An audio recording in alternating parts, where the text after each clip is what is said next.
rentrer dans notre arche, amen, l'arche du Seigneur. Je vais parler sur le thème que pasteur Jean-Claude avait choisi, qui est « Entre dans l'arche ». Voilà. Le pasteur Jean-Claude a décidé de prêcher sur « Entre dans l'arche ». Le jour où il donnait l'école biblique, il donne l'école biblique sur l'alliance en ce moment, et il prêchait sur Noé, l'alliance avec Noé, l'alliance noachide, et quand il lisait Genèse chapitre 7 à son verset 1 qui dit « Entre dans l'arche », il a dit « Ah, ça c'est le thème du prochain séminaire. » Amen. Donc voilà, nous allons parler de « Entre dans l'arche ». Amen. Qui est un thème intéressant. Et nous allons commencer vraiment à voir ce que le Seigneur veut nous dire avec ce thème. Premièrement, je vais vous dire d'aller dans Matthieu 24. Nous allons commencer par Matthieu 24, au chapitre 24. Matthieu chapitre 24.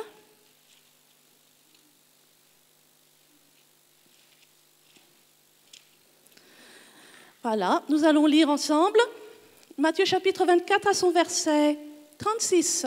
« Pour ce qui est du jour et de l'heure, personne ne le sait, ni les anges des cieux, ni le Fils, mais le Père seul. Ce qui arriva du temps de Noé arrivera de même à l'avènement du Fils de l'homme. Car dans les jours qui précédèrent le déluge, les hommes mangeaient et buvaient, se mariaient et mariaient leurs enfants, jusqu'au jour où Noé entra dans l'arche. Et ils ne se doutèrent de rien jusqu'à ce que le déluge vint et les emporta tous. Il en sera de même à l'avènement du Fils de l'homme.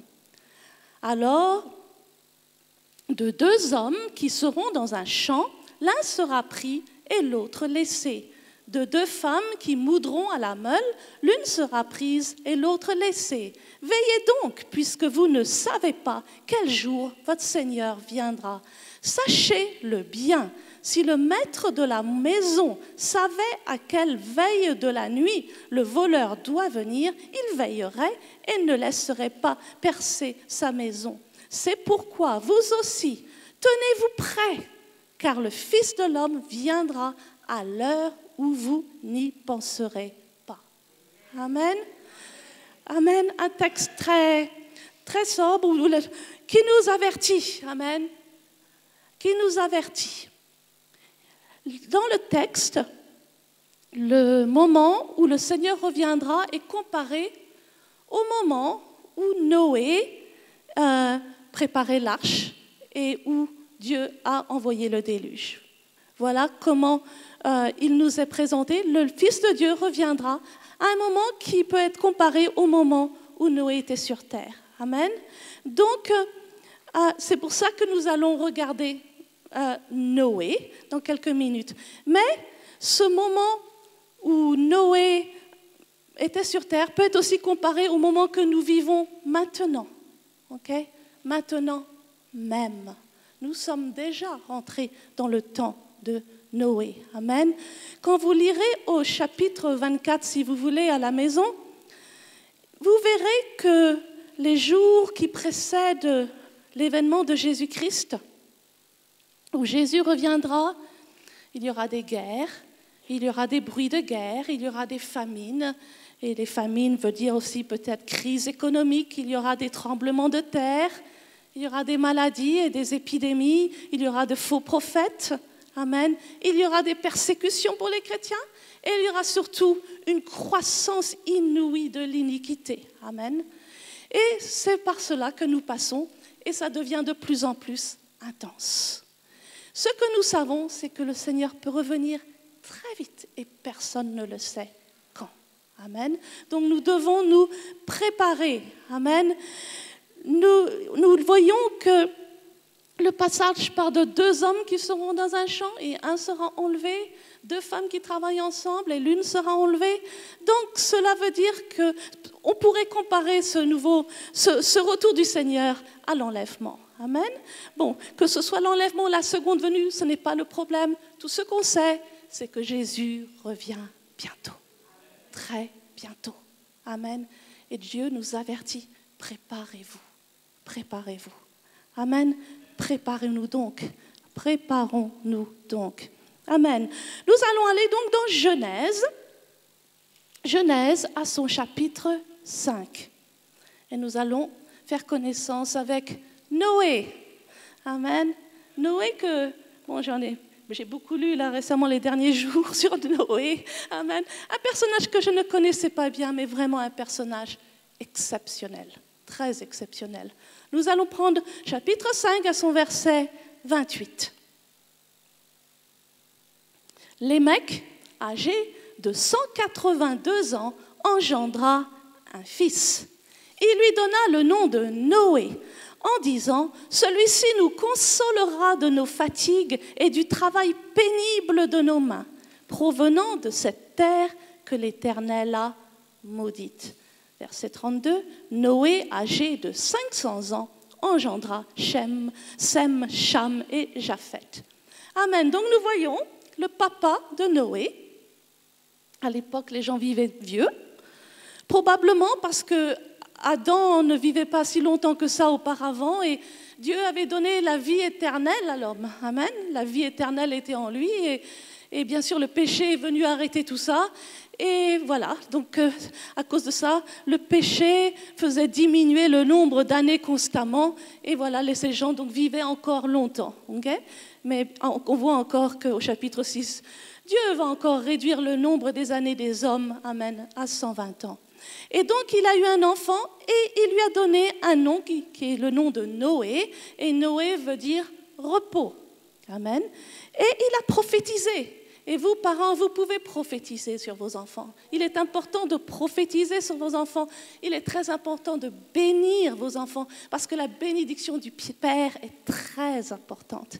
Et voilà ce qu'il a prophétisé sur son fils. Et il a dit, « Celui-ci nous consolera de nos fatigues et du travail pénible de nos mains, provenant de cette terre que l'Éternel a maudite. » L'Éternel avait maudit la terre après le péché d'Adam et il avait dit à l'homme que vraiment maintenant ça, à la sueur de ton sang que tu vas travailler et récolter, ça va être dur. Okay? Et c'était dur. Amen. Et donc le Père prophétise qu'il y aura une consolation de la part de Noé. Okay?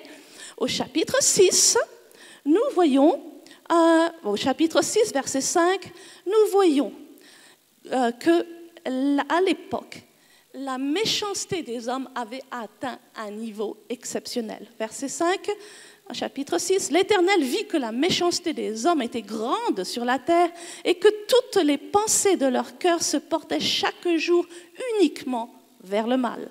L'Éternel se repentit d'avoir fait l'homme sur la terre et fut affligé en son cœur. Et l'Éternel dit, j'exterminerai de la face de la terre l'homme que j'ai créé, depuis l'homme jusqu'au bétail, aux reptiles et aux oiseaux du ciel, car je me repens de les avoir faits. Ok, c'est sérieux, Dieu se repent même d'avoir créé l'homme. Ce n'est pas le Dieu qui a le problème, ce n'est pas Dieu qui est méchant. On se dit Dieu va détruire la terre, il est méchant. Ce n'est pas Dieu qui est méchant. Dieu n'est jamais méchant. Amen. Dieu est un Dieu qui est bon. Le problème était avec l'homme. On peut aller ensemble et garder un doigt sur Genèse, mais on peut aller ensemble sur Jean, chapitre 3. Jean, chapitre 3, dans l'évangile de Jean. Jean, chapitre 3, à son verset 16. Je sais que là, nous parlons d'une autre dispensation qui est la nôtre. Mais même dans la dispensation de Noé, Dieu était bon. Et Dieu était toujours quand même un Dieu de grâce, qu'on le veuille ou non. Dieu n'a pas changé, Dieu ne change pas. Et il a été toujours dans son cœur de sauver l'homme. Amen. C'est pour ça qu'il a pris Noé. C'est pour ça qu'il a pris des hommes comme Moïse, comme des hommes comme David. Des hommes qu'il allait utiliser pour ramener en fait l'homme à Dieu. Amen. Dieu a fait une alliance avec Noé, il a fait une alliance avec Moïse, il a fait une alliance avec David. Pourquoi il a fait toutes ces alliances? C'est pour ramener l'homme à Dieu. Le problème de l'homme est que dans le jardin, l'homme a péché et le péché sépare l'homme de Dieu. Amen. Donc il fallait rétablir cette communication parfaite. Amen. Et c'est pour ça que c'est seulement en Jésus-Christ, celui qui a définitivement trouvé une solution au péché, que maintenant nous pouvons avoir cette communion parfaite. Amen. Verset 16, chapitre 3 de Jean. « Car Dieu a tant aimé le monde qu'il a donné son Fils unique, afin que quiconque croit en lui ne périsse point, mais qu'il ait la vie éternelle. Dieu, en effet, n'a pas envoyé son Fils dans le monde pour qu'il juge le monde, mais pour que le monde soit sauvé par lui. » Le cœur de Dieu est toujours de sauver. Verset 18, « Celui qui croit en lui n'est point jugé. » Vous avez entendu ça? Nous qui croyons en Dieu, nous ne sommes même plus jugés. Amen. Parce que nous sommes passés de la mort à la vie. Mais celui qui ne croit pas est déjà jugé parce qu'il n'a pas cru au nom du Fils unique de Dieu. Et ce jugement, c'est que la lumière étant venue dans le monde, les hommes ont préféré les ténèbres à la lumière parce que leurs œuvres étaient mauvaises. Car quiconque fait le mal est la lumière et ne vient point à la lumière. Amen. Donc Dieu, le problème n'était pas avec Dieu. Amen. Le problème était avec l'homme. C'était tellement grave que Dieu s'est dit, bon, je vais arrêter. Okay? Mais, voilà, nous aimons le mot « mais ». Dans le verset 8 du chapitre 6, « Mais Noé ». Amen. Merci Seigneur pour Noé. Mais Noé trouva grâce aux yeux de l'Éternel. Amen. Il trouva grâce aux yeux de l'Éternel. Voici la postérité de Noé. Noé était un homme juste et intègre dans son temps. Noé marchait avec Dieu. Ça, c'est une très belle phrase. Noé marchait avec Dieu. Noé était en communion avec Dieu. Et ça nous rappelle une phrase au chapitre 5 de Genèse, verset 24. Noé avait un arrière-grand-père qui s'appelait Enoch. Amen. Et il écrit au verset 24, « Enoch marcha avec Dieu, puis il ne fut plus parce que Dieu le prit. » Amen. Dieu aimait tellement Enoch qu'il s'est dit, « Je me le prends pour moi-même maintenant. » Et c'est le premier cas de l'enlèvement dans la Bible. Amen. Amen. Dieu l'a enlevé parce qu'il aimait Dieu tellement. Amen. Donc voilà, Noé qui marchait avec Dieu et qui engendra 3 fils, nous avons dit. Donc verset 11, la terre était corrompue devant Dieu, la terre était pleine de violence. Dieu regarda la terre et voici elle était corrompue, car toute chair avait corrompu sa voie sur la terre. Verset 13, alors Dieu dit à Noé, la fin de toute chair est arrêtée vers moi, car ils ont rempli la terre de violence. Voici, je vais les détruire avec la terre. Amen.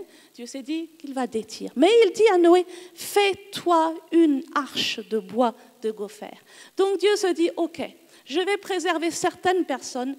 Noé, sa famille et tous ceux qui veulent bien rentrer dans l'arche seront préservés. Amen. Fais-toi une arche de bois de gopher. Tu disposeras cette arche en cellules et tu l'enduiras de poids et en dedans et en dehors.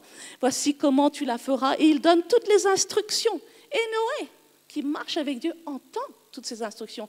Imaginez que le Saint-Esprit n'habitait pas en Noé comme nous.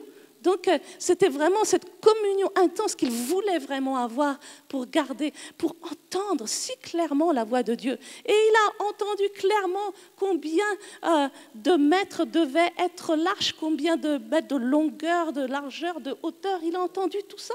Si c'était trompé, tous les animaux peut-être ne seraient pas rentrés dans l'arche, vous comprenez, il fallait entendre. Et il a entendu, amen. Il est dit, bon, ceux qui ont fait leur calcul disent que l'arche faisait 155 mètres de long et 15 mètres de hauteur. Voilà. Mais ce qui est sûr, c'est que l'arche a pu prendre tout. Amen. Et Dieu, au verset 17, Dieu dit « Et moi, je vais faire venir le déluge d'eau sur la terre pour détruire toute chair, ayant souffle de vie sous la terre. Tout ce qui est sur la terre périra. » Amen. Voilà, Dieu va détruire avec les eaux. Et les eaux, c'est une image de jugement. Nous allons revoir. Verset 18. « Mais j'établis mon alliance avec toi. Tu entreras dans l'arche, toi et tes fils, ta femme et les femmes de tes fils avec toi. » Dieu maintenant commence à parler. Il dit, « Ok, tu vas faire une arche. Et qu'est-ce que je vais faire?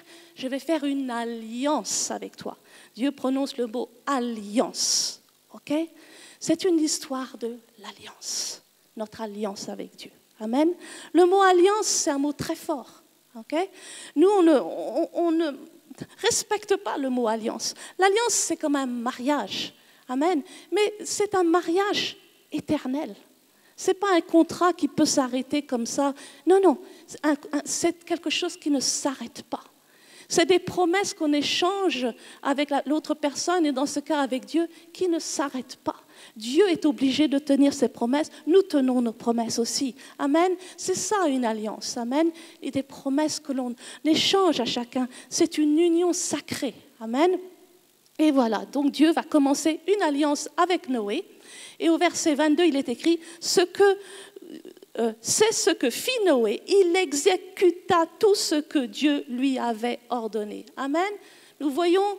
Et nous allons ensuite parler de l'alliance parce que nous sommes fils aussi et filles de l'alliance.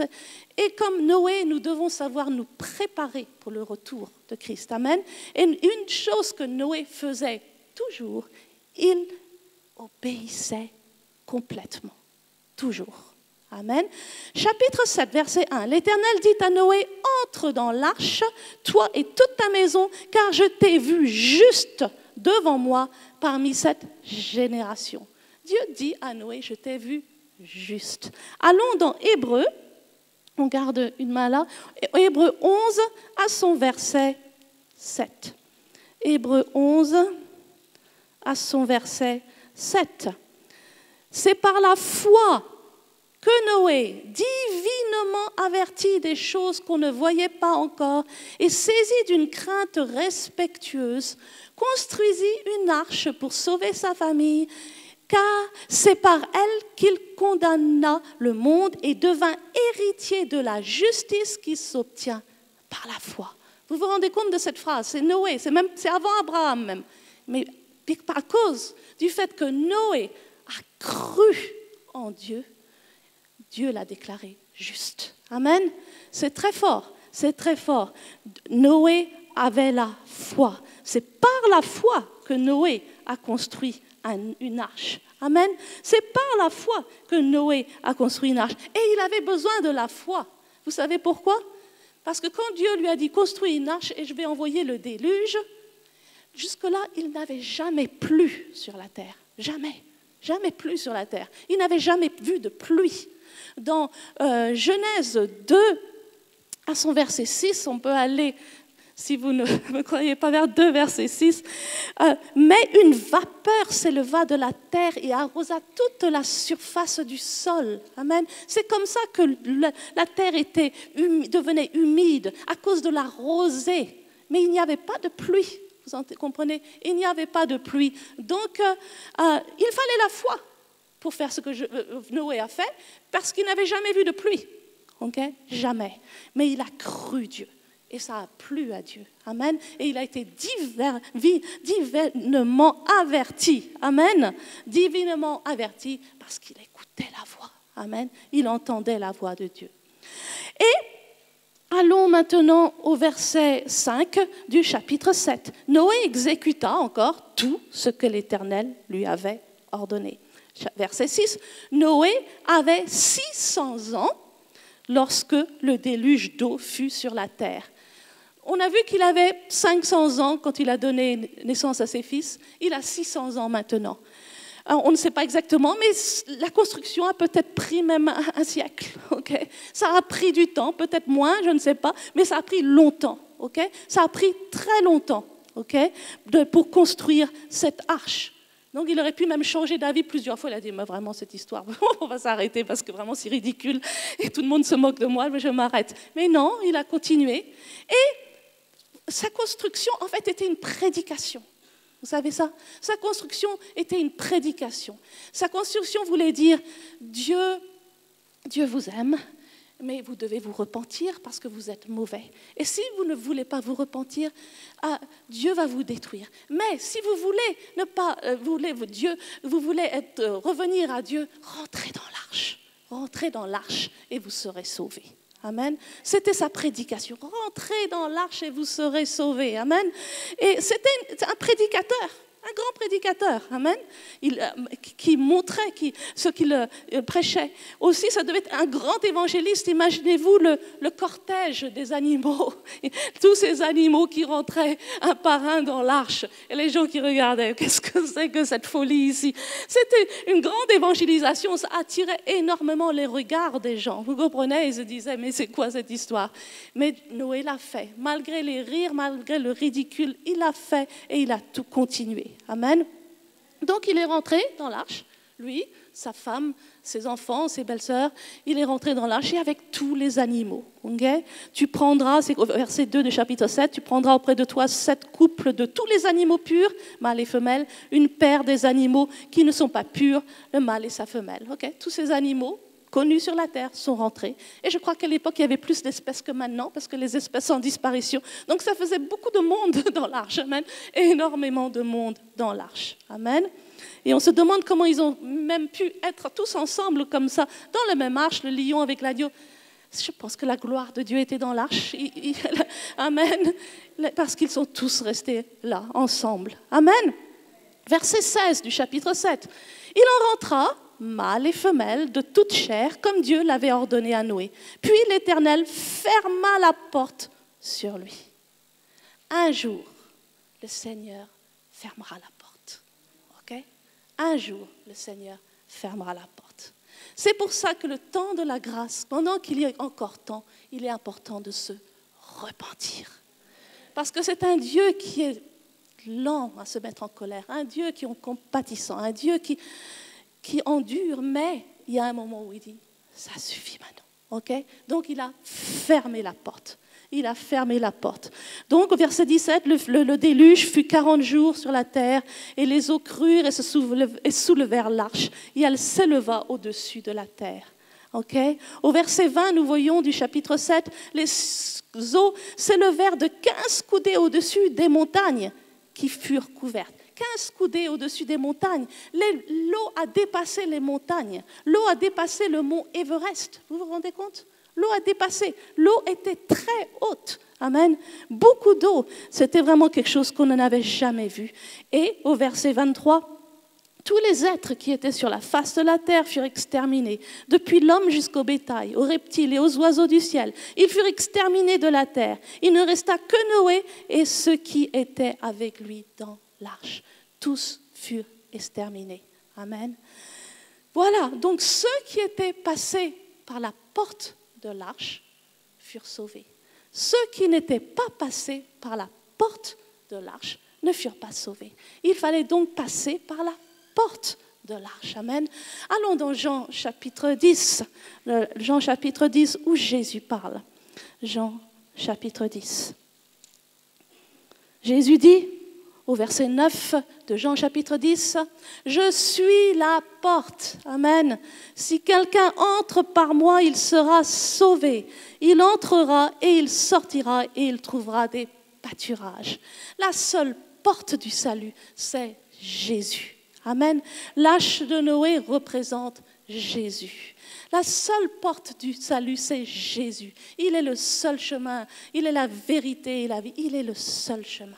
Amen. Il n'y en a pas d'autre. Verset 27 du même chapitre. « Mes brebis entendent ma voix, je les connais et elles me suivent. » Verset 28. « Je leur donne la vie éternelle et elles ne périront jamais et personne ne les ravira de ma main. » Ça, c'est extraordinaire pour ceux qui ont peur de perdre leur salut.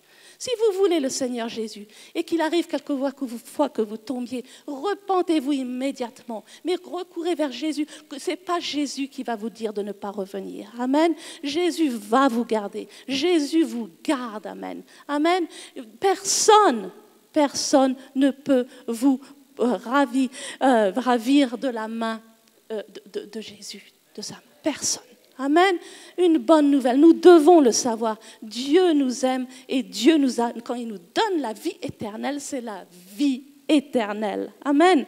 Amen, c'est la vie éternelle. Amen.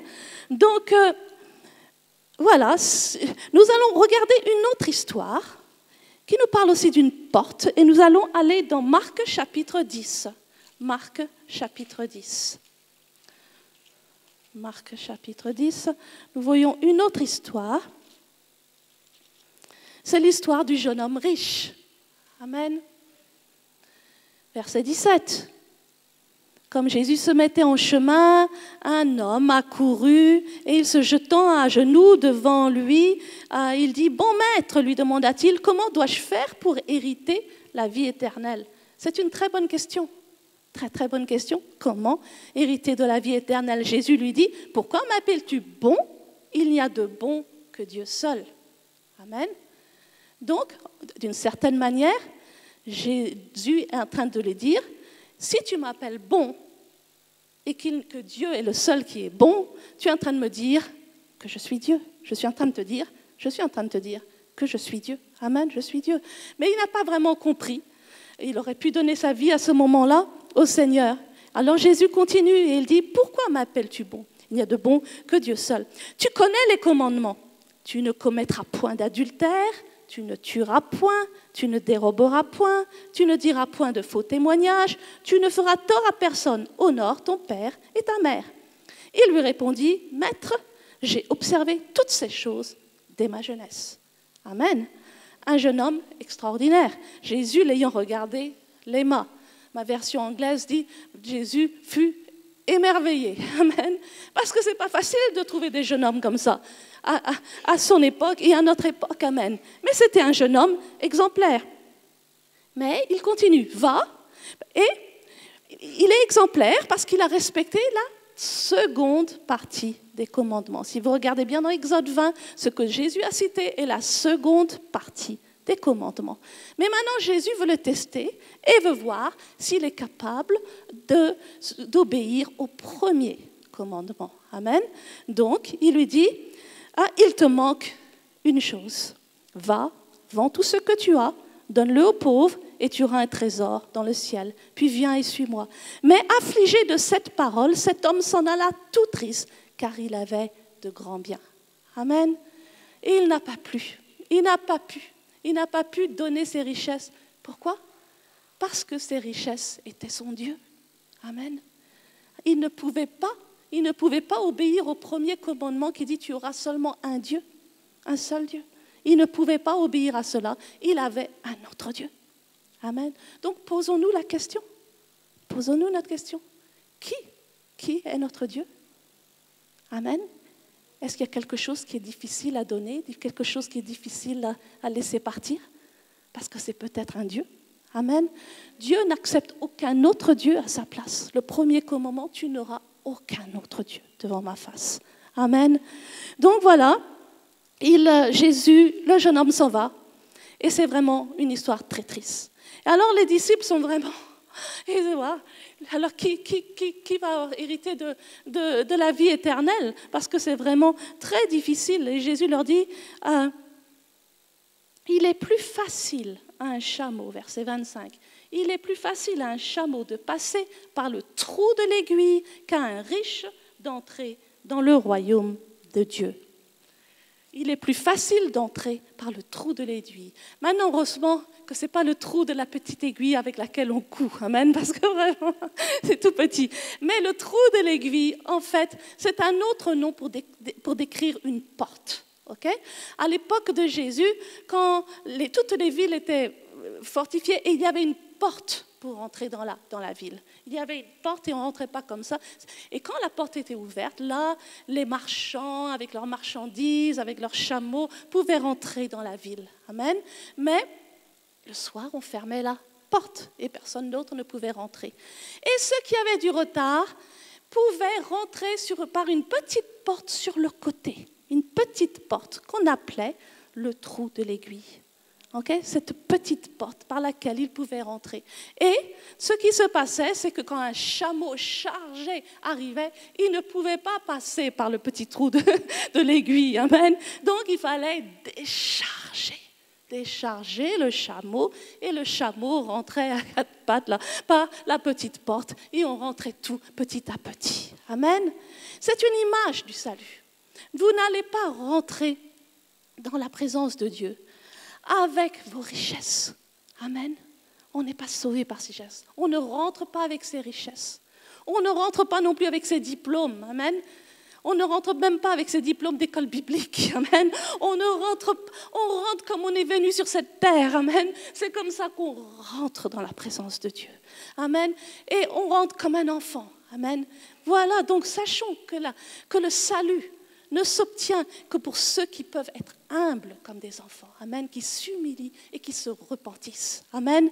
Voilà comment on obtient la vie éternelle. Et voilà donc ceux qui n'étaient pas passés par la porte de l'arche ne pouvaient pas être sauvés. Amen. Et ceux qui ne passeront pas par le trou de l'aiguille ne seront pas sauvés non plus. Amen.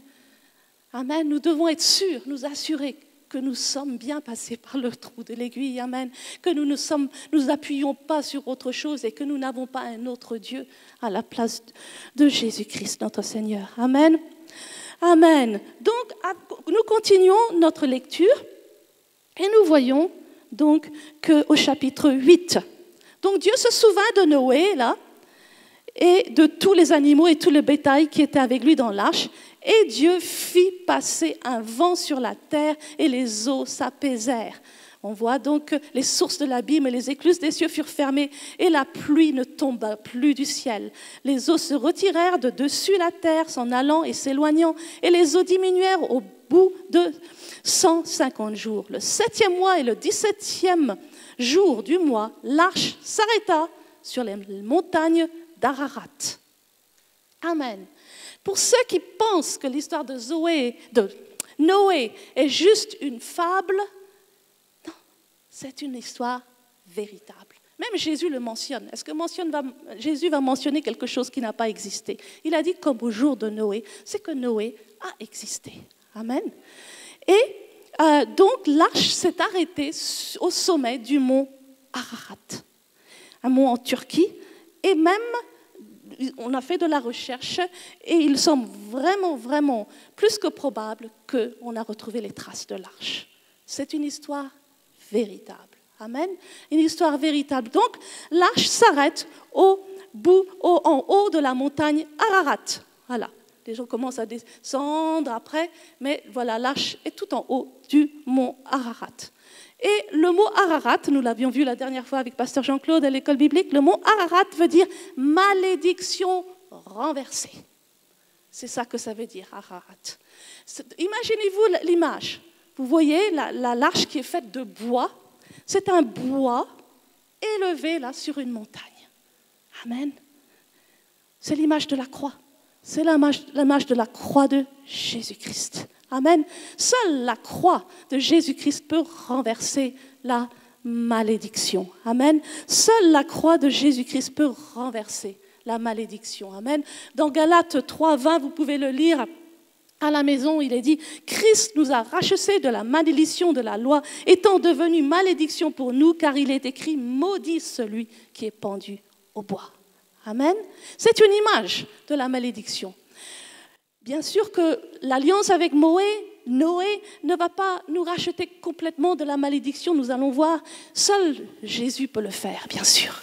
Mais c'est une étape et cela montre les choses à venir. Dieu va nous racheter de la malédiction. Amen. Et nous voyons donc que l'eau descend et descend. Et ensuite, au verset 20 du chapitre 8, nous voyons Noé qui va sortir de l'arche avec tous les animaux. Et la première chose qu'il va faire, ce n'est pas de se faire une petite maison. Okay? La première chose qu'il va faire, ce n'est pas s'occuper où on va mettre les animaux. Première chose, Noé bâtit un autel à l'Éternel. Amen. La première chose qu'il a faite. Qu'est-ce que vous faites quand Dieu vous délivre? Qu'est-ce que vous faites quand Dieu répond à vos prières? Quelle est la première chose que vous allez faire? Amen. La première chose qu'un fils de l'Alliance fait, amen, c'est bâtir un autel à l'Éternel. Amen. Il a bâti un autel à l'Éternel. Bien sûr, à cette époque, ça c'était une alliance rédemptive et l'autel représentait le sang qui avait été versé, amen, pour consacrer les paroles de la promesse que nous allons lire plus tard. Mais bien sûr que pour nous, nous n'allons pas bâtir un autel comme cela, parce que le plus grand autel est l'autel de Golgotha. Il n'y en aura jamais de plus grand. Amen. Mais nous amenons à Dieu nos sacrifices de reconnaissance. Amen. Parce que quand il nous sauve, nous voulons l'honorer. Amen. Donc Noël bâtit un autel à l'Éternel. Il prit de toutes les bêtes pures et tous les oiseaux purs et il offrit les holocaustes sur l'autel. L'Éternel sentit une odeur agréable. Et l'Éternel dit en son cœur, je ne maudirai plus la terre. Amen. À cause du sacrifice de Noé, Dieu dit, je ne maudirai plus la terre. Amen. Parce que la terre était maudite. Et nous allons voir au verset 22 que la terre va changer. Amen. La terre va être plus fertile. Donc, il change d'avis. Et à cause de l'homme, parce que les pensées du cœur de l'homme sont mauvaises dès sa jeunesse, je ne frapperai plus tout ce qui est vivant comme je l'ai fait. Voici le verset 22. Tant que la terre subsistera, les semailles et la moisson, le froid et la chaleur, l'été et l'hiver, le jour et la nuit ne cesseront point. Amen. Ça veut dire que tant qu'il y aura des journées et des soirs, tant qu'il y aura différentes saisons, il y aura maintenant, à chaque fois que nous semons, il y aura une moisson. Amen. Parce que Dieu a fait quelque chose et il a répondu à la prophétie, à la prière du papa qu'il a dit, nous consolera de nos fatigues et du travail pénible de nos mains provenant de cette terre qui a été maudite. À partir de là, la terre a été plus facile à cultiver et la terre a commencé à produire plus. Je ne sais pas pourquoi, mon idée c'est que peut-être à cause des eaux, quelque chose s'est passé, des eaux qui étaient pendant longtemps sur la terre, ça a fertilisé la terre, je ne sais pas ce qui s'est passé, mais ce qui est sûr, c'est que la terre a commencé à produire. Amen. Ceci est aussi une promesse pour nous. Amen. Nous sommes dans une beaucoup plus grande alliance. Amen. Une plus grande alliance, mais c'est aussi une promesse pour nous parce que les saisons continuent, les jours et les nuits continuent. Ça veut dire que nous aussi, quand nous semons, il y a toujours, amen, une moisson. Amen. D'une manière physique et spirituelle. Amen. Au chapitre 9, verset 1, Dieu bénit Noé et ses fils et leur dit « Soyez féconds, multipliez, remplissez la terre et dominez. » Et il n'a pas dit « dominez ». Voilà ce que je veux dire. Il a dit « Soyez féconds, multipliez et remplissez la terre. » Il s'est arrêté là. La même promesse qu'il a donnée à Adam. Quand il a créé Adam, parce qu'il voulait peupler la terre, il lui a dit « Sois fécond, multiplie-toi, remplis la terre. » Et ensuite, il lui a dit « Domine sur la terre. » Il ne l'a pas dit à Noé. Pourquoi il ne l'a pas dit à Noé? Parce qu'entre-temps, le serpent est venu dans le jardin, amen, et il a volé l'autorité de l'homme, amen. Il a volé l'autorité, en fait, l'homme lui a donné son autorité, et il est maintenant le prince de ce monde, amen. Mais grâce à l'alliance que nous avons maintenant en Jésus-Christ, amen, nous pouvons commencer encore à dominer. Amen. Amen. Et l'ennemi est sous nos pieds parce que à cause de l'alliance qui est consacrée par le sang parfait de Jésus. Amen. Donc nous voyons ici des promesses qui sont faites à Noé. De grandes promesses. Il est dit au verset 9 du chapitre 9, « Voici, j'établis mon alliance avec vous et à votre postérité après vous. Verset 11. J'établirai mon alliance avec vous et aucune chair ne sera plus exterminée par les eaux du déluge. Il n'y aura plus de déluge pour détruire la terre. Verset 12. Et Dieu dit, c'est ici le signe de l'alliance que j'établis entre moi et vous et tous les êtres vivants qui sont avec vous pour les générations à toujours. J'ai placé mon arc dans la nue et il servira de signe d'alliance entre moi et la terre. Alors que nous étudions l'alliance avec le pasteur Jean-Claude, nous avons eu, il y a 3 signes pour l'alliance, amen. Il y a les paroles de l'alliance, les promesses. Il y a, dans les alliances rédemptives, le sang qui consacre l'alliance. Et il y a le signe qu'il y a une alliance entre Dieu et l'homme. Amen. Et nous voyons dans cette alliance clairement les paroles de bénédiction pour Noé, qui ne sont pas aussi grandes que nos paroles de bénédiction. Et nous voyons le sang qui consacre sur l'autel que Noé a érigé. Et nous voyons aussi le signe que Dieu allait toujours fidèle avec Noé, c'est que maintenant, à chaque fois qu'il pleut, il y a un arc-en-ciel. Ça, c'est depuis Noé. Ça veut dire que Dieu est fidèle et qu'il sera toujours fidèle à ses promesses, qu'il ne peut pas se renier parce qu'il a une alliance avec nous. Amen. Il a une alliance et il ne se reniera jamais. Amen. Donc nous voyons, nous avons appris avec Noé de l'alliance de Noé. Noé, c'est quelqu'un qui se préparait pour le déluge, qui se préparait pour le jugement de Dieu. Amen. Et nous voyons ici donc un homme qui a marché dans l'alliance. Et je vais maintenant parler un peu de l'alliance. Nous, hommes et femmes de l'alliance, comment devons-nous nous comporter? Qui devons-nous être dans une saison qui est comparable à celle de Noé? Amen. Parce que nous avons appris énormément de choses avec Noé. Amen. Et une chose que nous voyons, premièrement, nous devons nous rappeler que l'alliance est réciproque. Amen. Quand vous vous mariez, vous échangez des paroles réciproques. Vous faites une alliance avec votre mari ou votre femme. Il y a des paroles que vous échangez. Amen. Et chacun doit tenir sa parole. Amen. Donc, chacun a un rôle à jouer dans l'alliance. Donc, nous aussi, nous avons notre rôle. Dieu va jouer son rôle, c'est sûr. Mais nous devons jouer notre rôle. Amen. Et je vais d'abord parler de notre rôle dans l'alliance et ensuite je finirai par celui de Dieu. Amen. Donc nous avons vu que Noé est un homme qui marchait avec Dieu, qui communiait avec Dieu. Un homme de l'alliance marche avec Dieu, communie avec Dieu. Parce que c'est ça le but, c'est ça même le but de l'alliance. Le but de l'alliance pour Dieu, c'est rétablir la communion avec l'homme. C'était ça le but, c'est ça le but. Donc, il veut des hommes, et un homme comme Noé qui n'avait même pas le Saint-Esprit en lui, communiquait avec Dieu constamment, tellement qu'il entendait précisément quelles étaient les dimensions de l'arche, vous comprenez? Donc nous devons communier, nous sommes des gens de communion, nous sommes des fils et des filles de l'alliance qui communient avec le Dieu, qui marchent avec Dieu. Nous avons vu que Noé était un homme très obéissant. Très, très obéissant, faisait exactement ce que Dieu lui demandait, ni plus ni moins. Parfaite obéissance. À notre époque, et nous sommes bien sûr dans la dispensation de la grâce, quelquefois il n'est pas très clair dans l'esprit des chrétiens que nous aussi, parce que nous avons par la foi reçu Jésus dans notre cœur, quelquefois ça s'arrête là. Et nous ne comprenons pas que la foi demande l'obéissance. Amen.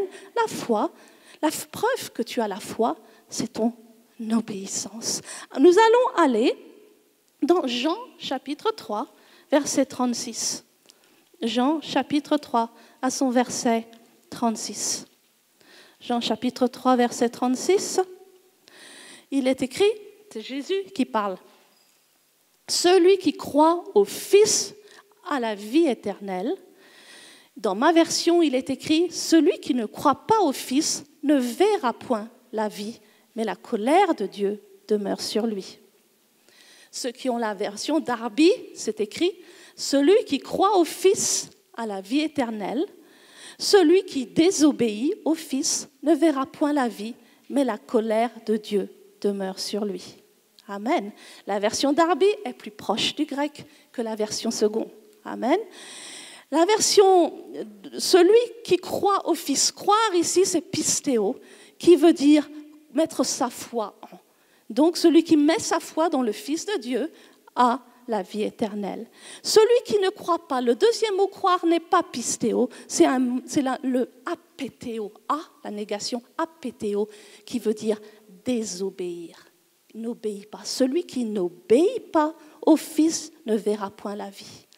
Ok, je ne suis pas en train de prêcher du tout le salut par les œuvres, mais ce que je voudrais que vous compreniez, que nous, quand nous nous engageons dans une alliance avec le Seigneur, quand nous donnons notre vie au Seigneur, quand je dis « je crois en toi Seigneur », qu'est-ce que ça veut dire pour Dieu? Qu'est-ce que Dieu entend lui? Qu'est-ce que lui il entend, il me croit, donc maintenant il va m'obéir. Ok? Amen. Nous n'entrons pas dans une alliance pour dire « je crois et j'obéis quand ça m'arrange ». Ok, vous comprenez ce que je veux dire? Nous, fils et filles de l'Alliance, quand nous disons « nous croyons », nous obéissons. Amen. Et il est important de rappeler ça à nous, quelquefois, chrétiens de ce 21e siècle, qui croyons que quelquefois, bon, je peux faire ceci, mais ça, je ne vais pas vraiment faire parce que c'est trop difficile. Ok? Nous sommes des fils et des filles de l'Alliance, et quand nous disons que nous croyons, amen, nous obéissons. Amen. Aussi, notre salut est un engagement de conscience. Ok? Et nous allons aller dans 1 Pierre 3,20. 1 Pierre 3,20. Et ça va encore nous parler de Noé. Ok? 1 Pierre 3,20. C'est un passage qui parle de Jésus qui est descendu dans les régions inférieures pour prêcher à ceux qui étaient dans ces régions inférieures après sa crucifixion. Verset 20, qui autrefois avait été incrédule lorsque la patience de Dieu se prolongeait au jour de Noé pendant la construction de l'arche, dans laquelle un petit nombre de personnes, c'est-à-dire 8, furent sauvées à travers l'eau. Cette eau était une figure du baptême qui n'est pas la purification des souillures du corps, mais l'engagement d'une bonne conscience envers Dieu et qui maintenant vous sauve, vous aussi, par la résurrection de Jésus-Christ. Donc nous voyons ici que tous ceux qui entraient dans l'arche de Noé étaient sauvés à travers l'eau. L'eau est le symbole du jugement. Amen. Tous ceux qui étaient dans l'arche étaient sauvés. Tous ceux qui n'étaient pas dans l'arche n'étaient pas sauvés. L'arche, c'est Jésus-Christ. Tous ceux qui sont en Jésus-Christ sont sauvés. Ceux qui ne sont pas en Jésus-Christ, amen, ne sont pas sauvés, amen, et sont détruits par les eaux, les jugements. Cette eau était une figure du baptême, qui n'est pas la purification des souillures du corps, mais l'engagement d'une bonne conscience envers Dieu. Amen. Celui qui se baptise veut dire qu'il s'est engagé avec Dieu. C'est un engagement de conscience, pas un engagement émotionnel. Ah, j'ai senti l'esprit. Non, c'est un engagement de conscience. Conscience, ok? Et pour entendre ta conscience, il faut du silence. Si on est dans une génération où il y a beaucoup de bruit, tellement de bruit, qu'on n'entend plus la voix de Dieu, c'est difficile, elle est lointaine. Donc nous avons besoin d'écouter la voix de Dieu, faire du silence pour l'entendre. Amen. Donc nous devons, nos chrétiens, nous nous engageons à suivre Jésus. C'est un engagement de conscience. Et nous allons aller dans Romains chapitre 6. Romains, puisque nous parlons de baptême, Romains chapitre 6. Romains chapitre 6. Nous voyons à son verset 3. Ignorez-vous que nous tous qui avons été baptisés en Jésus-Christ, c'est en sa mort que nous avons été baptisés. Nous avons donc été ensevelis avec lui par le baptême en sa mort, afin que comme Christ est ressuscité des morts, par la gloire du Père, de même nous aussi, nous marchions en nouveauté de vie. Ici se trouve le résumé de la vie chrétienne. Amen. Dieu est un pédagogue. Rappelez-vous qu'à l'époque où les nouveaux disciples entendaient ces paroles de Paul, il n'y avait pas de Bible écrite, donc ils entendaient. Et Dieu qui est un pédagogue a demandé aux disciples, en fait, par Jésus, a demandé aux disciples de baptiser tous les disciples, tous ceux qui voulaient être disciples, tous ceux qui voulaient suivre Jésus, baptisez-vous. Amen. Qu'est-ce que c'est que le baptême? Le baptême, premièrement, c'est un enterrement. Ça veut dire que vous êtes mort à votre vie. C'est ça que ça veut dire. Vous êtes mort à votre vie. On n'enterre pas des gens qui sont encore vivants, des gens qui aiment trop leur vie. Il n'y a pas besoin, ils sont vivants. On n'enterre pas les vivants, on enterre les morts. Ceux qui ont décidé de suivre Jésus jusqu'au bout. Ceux qui ont tout donné pour Jésus et qui n'ont pas peur même de donner leur vie pour Jésus. C'est ceux-là que Jésus cherche. Amen. Ce sont ceux qui s'engagent complètement. Donc la personne qui est morte, on l'ensevelit dans l'eau. Amen. Et parce qu'elle est morte à elle-même, elle se relève et là, elle est vivante en Christ. Elle est vivante en nouveauté de vie. Ce n'est plus elle qui vit, mais c'est Christ qui vit en elle. Et ça, c'est le résumé pour moi de la vie chrétienne. Okay? Ce n'est plus moi qui vis, c'est Christ qui vit en moi. C'est Christ qui vit en moi. C'est ça. Et c'est ça l'engagement dans cette nouvelle alliance que Dieu nous demande. Okay? L'alliance, c'est parce que un parti a fait ça, l'autre fait ça. Okay? Parce que Noé a offert un holocauste, Dieu a dit, je ne vais plus maudire la terre. Parce que Abraham a dit, je vais offrir mon fils à Dieu. Dieu a dit, parce que tu as fait ça, maintenant, je vais offrir mon fils. C'est ça l'alliance. L'alliance, c'est David qui dit, je n'offrirai pas à Dieu ce qui me coûte rien. Amen. À cause de ça, tu auras un descendant qui sera le Messie. Amen. Et nous, c'est une alliance. Vous comprenez? La vie chrétienne est une alliance. Et pour nous, c'est, puisque Jésus est mort pour moi, moi aussi, je meurs pour lui. Et je vis pour lui maintenant. Je meurs à moi-même et je vis pour lui maintenant. C'est ça la vie chrétienne, amen.